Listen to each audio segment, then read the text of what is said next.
Staying with the EU, the bloc survey agency Eurobarometer have released a study suggesting Europeans are becoming more accepting. Let's take a look at some of the findings.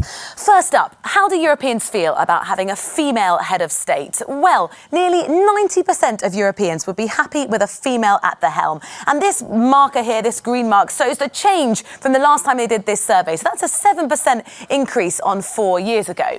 Going from gender to sexuality, 3/4 of Europeans believe that the LGBTI community should have the same rights as heterosexual people, a 5% increase. But what's really interesting is the story changes when you look by country. Let's look at Sweden here and the Netherlands. Nearly 100% of the population believe that those groups of people should have the same rights. But if you go further east in Europe, the attitudes start to change. We see less tolerance. Right down here, look, Slovakia, only 31% of the population believe people should have the same rights.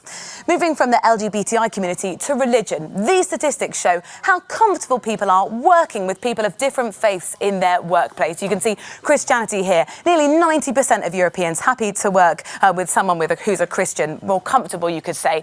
And actually, there's been an 8% increase over the last survey to now for how happy people are to work with people of different faiths. 63% of us, of Europeans, are friends with people outside of our ethnicity. Only a very small change on last year, but there are some negative stories too. Actually, it's about 2/3 of Europeans say that there are negative feelings and perceptions for people who are Roma in their country, widespread discrimination. And also, there have been some increased reports of hate crimes in the UK and France, particularly when it comes to anti-Semitism.